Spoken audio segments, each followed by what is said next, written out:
Hello, today we're going to do our third video on our Pathfinder Wrath of the Righteous build series. We are going to do a Wenduag Archer build, and I've seen a lot of dual wielding thrown axes builds out there for unfair difficulty, and I didn't really like them that much, and the reason why is mostly because, in my opinion, throwing axes take a lot longer to get going.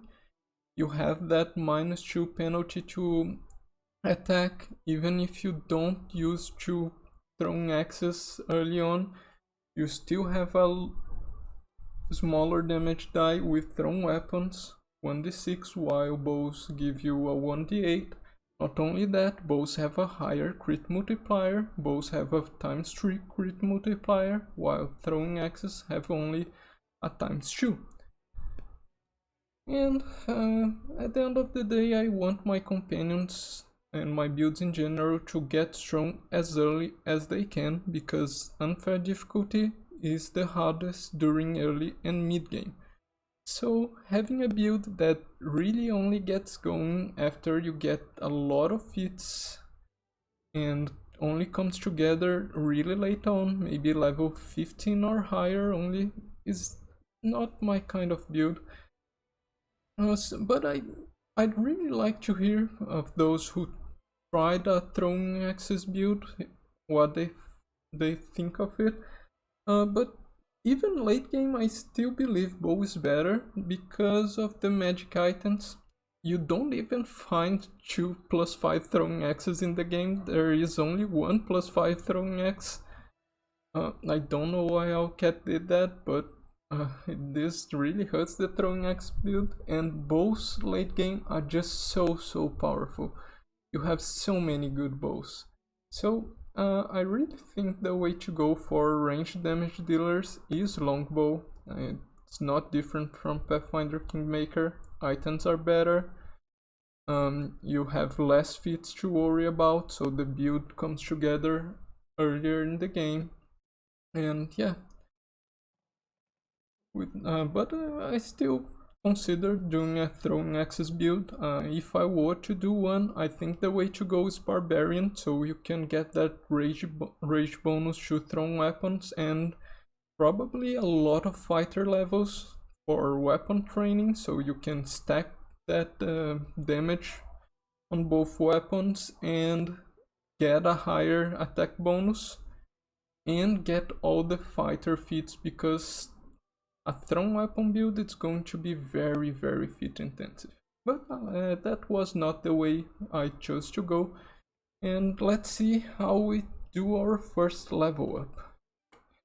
For our first level, we're going to go Inquisitor Sanctified Slayer. The reason we choose Sanctified Slayer is because it has sneak attack progression and the extra Slayer talents. We're going to go up to level 8 in this class. We also get the Studied Target class feature, which works quite well along with main weapon. You can do some decent damage against some bosses. Bane has quite few, very few uses, so it doesn't last long, but against bosses, using those two together along with sneak attack, you take them out very quickly. Sacred Huntsmaster is also a consideration for that animal companion, but we already have that with our Scylla build and a second animal companion with our Camellia build. We do still lack a lot of damage, so Sanctified Slayer for the extra damage. Skills, nothing that really matters here. You can choose whatever complements your party better. Domains, also not that important, because at the end of the day you won't be using domain abilities too often, so choose whichever one you like the best. For spells, we get True Strike. That's our most important spell. Remove Fear in case you are scared of Hostilia, but True Strike is going to be our go-to here. We are going to use a 200 weapon most of the early game, mainly the prologue. So you give her a 200 weapon, you cast True Strike, and you hit things not that different from what I recommended you do for Scylla on the early game. For our third level, we are still going to keep on Inquisitor. Skills don't really matter. Weapon, focus for our feet, and we choose Longbow as our weapon. Here we take Divine Favor. Later on in the game, we aren't going to rely that much on True Strike, and Divine Favor is going to come in more often as our main spell.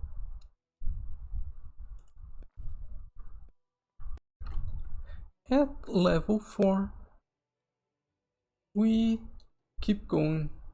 Inquisitor, put our ability point in Dexterity. For Teamwork feat, we take Precise Strike. This is going to give us an extra damage of Sneak Attack. The spells, we already have everything we want, so you can choose anything here if you think you can make good use of it. Blast can remove those spores from rocks, so maybe you can find some uses for Blast. So I leveled up to level 7 here. We took all those levels on Inquisitor. For feats we took Rapid Shot at level 5, Outflank for our Teamwork feat, and Dazzling Display at 7th in preparation for Shatter Defenses. At level 8 we take another Inquisitor Sanctified Slayer level, and I'll meet you again at level 9 when we make both a feat choice and our first multi-class, or actually not really a multi-class since we are going back to Fighter at level 9. But I'll meet you back then. Here we are at level 9 where we choose 2 extra feats, both our Fighter Combat feat and our level 9 feat, and as you can see there are many new choices because we hit that 6 base attack bonus, but for now we are going to go with Shatter Defenses so we can hit things much more reliably, and Clustered Shots so we can bypass damage reduction. For our next level we are going back to Inquisitor, so we get yet another extra feat, and at level 11 we are going to multi-class again, this time into Slayer. At level 11 we take our first Slayer level. At level 10 we took, as I said before, another Inquisitor level, and for our Slayer talent we took Improved Critical on Longbows, of course. At level 11 we take our first Slayer level, and for our feat we take Skill Focus. It doesn't really matter which skill you choose. I choose Lore Nature as she was my main Lore Nature character. I know it doesn't make that much sense, but I hope it will make more sense later on. But for now we take Skill Focus Lore Nature. At level 13 we get another feat choice, and we already took as our second level in Slayer a Rogue Combat Trick with Many Shot as our feat option. At level 13 our feat's going to be Meta Magic Heightened Spell, and at this point either you think I've lost it or you probably already know where I'm going. But yeah, that will be it for now. We'll see how these 2 very weird feat choices pay off at level 14. At level 14 we take a level in Lore Master, and that's the reason we took both skill focus and a mathematic fit, even though those really don't do that much. And the reason we do this is because Lore Master is the only way you can access the improved critical fit line, which is usually only available if you have a trickster main character. But with Lore Master you can bypass fit requirements and still get those fits. For some reason I couldn't find the improved critical fits on the rogue combat trick list for Lore Master. I don't know if this is a bug or if there's a reason they shouldn't be there. If anyone knows if it is a bug or if I missed something and they actually shouldn't be there, let me know in the comments. But our choices in skill don't really matter. Here we only can choose Inquisitor for extended spell list, and for our fit, as I said, it's going to be improved critical longbow, of course, as it is our main weapon. After that, our levels are going to be all in Spawn Slayer, so I'll only meet you back at level 20 to talk about our last few fit choices. And for now we're going to go through our first few mythic ranks. Here I'm going to talk about our 4 first mythic levels together. First I took Abundant Bane. I know it's not that powerful at mythic rank 1, but there aren't that many better choices. You could take either the bigger they are or less than, but I don't think as a ranged character you need less than this early on, and I also don't think the bigger they are is that powerful, as a lot of high priority targets in fights are not large enemies, so it does help against some bosses, but I don't rate it that highly. So Abundant Bane, it's going to scale as we level up, and Bane is a great feature and we want more uses of it. At level 2 we take Rapid Shots, just overall a very good fit, removes a -2 penalty, so basically a +2 to our attacks. Cleaving Shot at Mythic rank 3 we should be much closer, if not already at the level in which we get improved critical, so here Cleaving Shot gets much more powerful. Mythic rank 4 we take improved critical Mythic. At Mythic rank 4 again we should be close, if not at the improved critical already, and this combos very well with improved critical Mythic. Again, there's not much to talk about on further mythic levels, so I'm just gonna level off them off screen and I'll meet you back just to talk about what we took from level 5 to 10 later on. So finally at level 20, it's a shame here when you take Combat Trick. The previous instances of Combat Trick don't show which fit you choose, so I'm going to have to tell you, you can see it very clearly, but our second Slayer talent was Combat Trick and we took Combat Reflexes. Don't even know if it shows here on the list, it doesn't, but what Combat Reflexes does is that it gives you attacks of opportunity equal to your dexterity modifier. So with both Outflank and Seize the Moment, which is what we took at our third Slayer talent, we can make a lot of attacks of opportunity, abusing our higher crit modifier and also our party members' critical hits.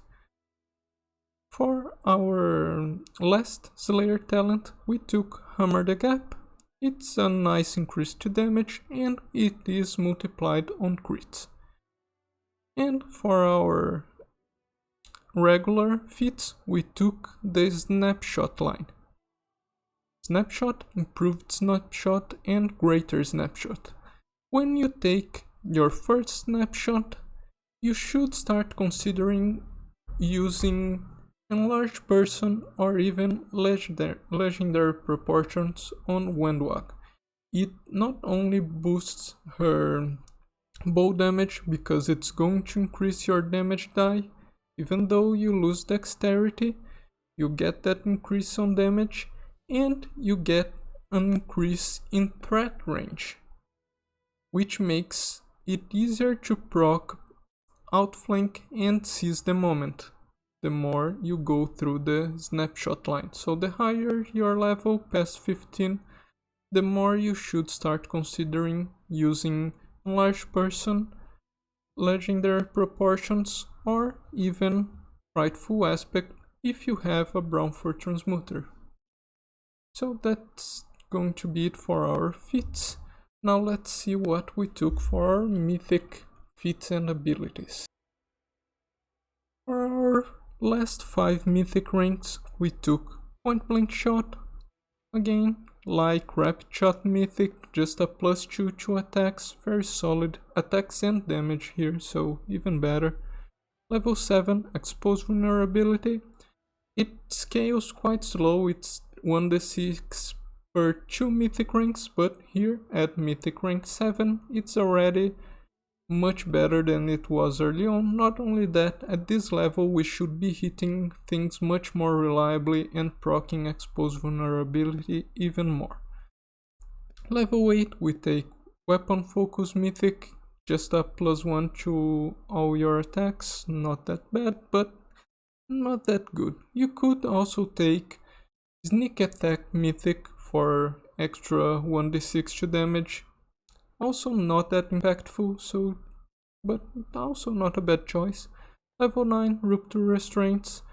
I do take Rupture Restraints in almost every character.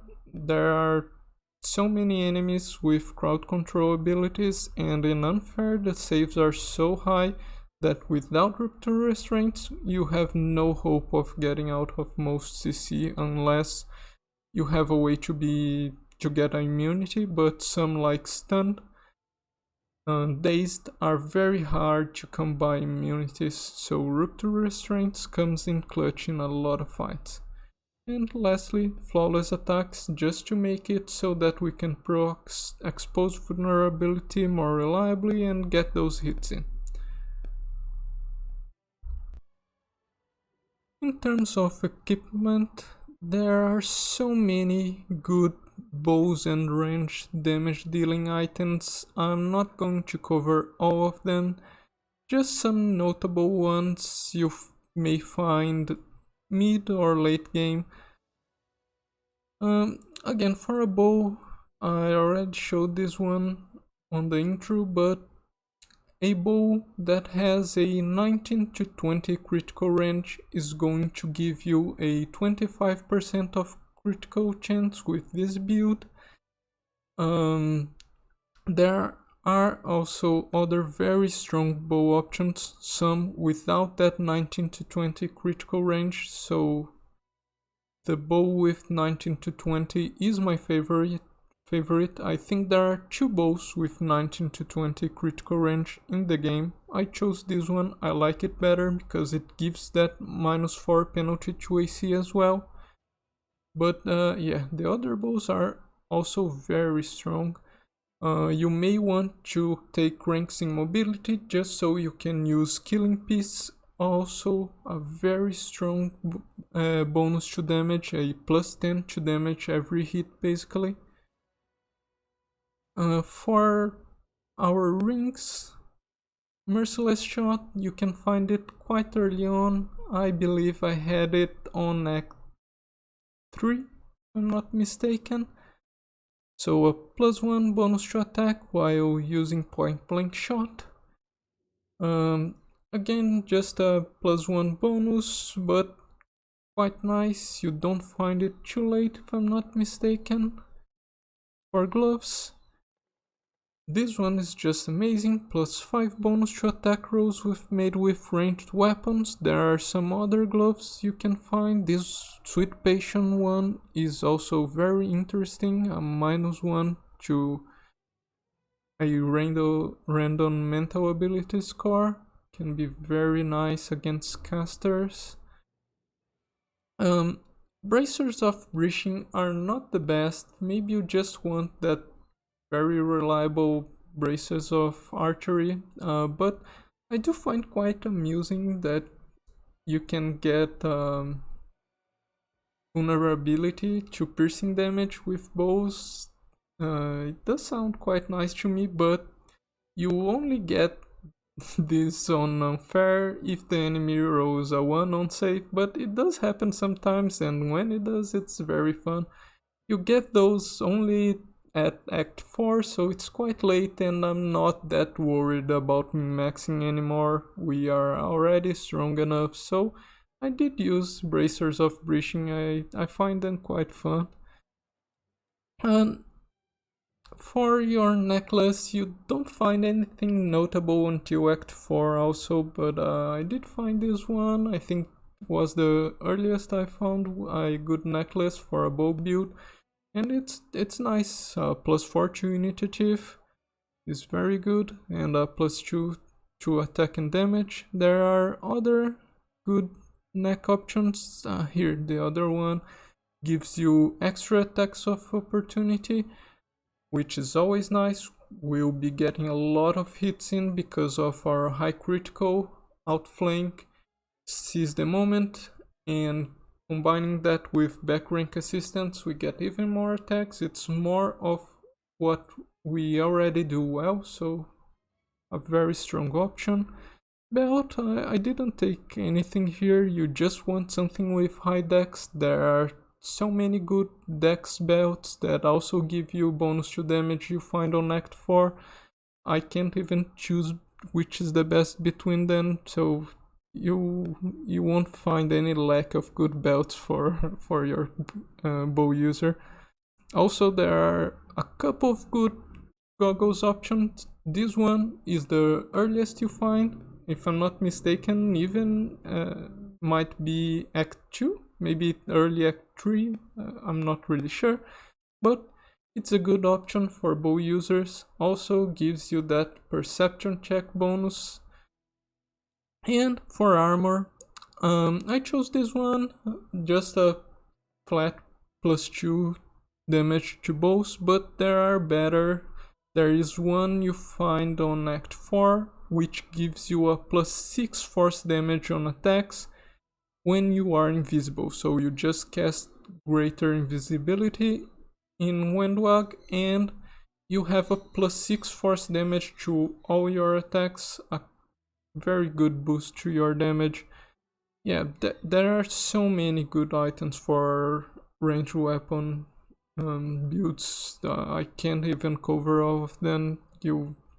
I'm sure you can find good options that fit your party composition, and yeah, you won't miss the better items, I'm sure. Even if you miss a few of the good ones, you won't be out of good options to use. So that does it for our Wenduag build. For our next build video, I'm planning on doing my main character so that I can start doing some actual combat showcases. I'm going to start with the earlier fights, probably Water Elemental, maybe Cambions, Hostila, the harder ones you find on Prologue. Then as I get more build videos in with other companions, I'm going to start doing the first few harder Act 1 fights.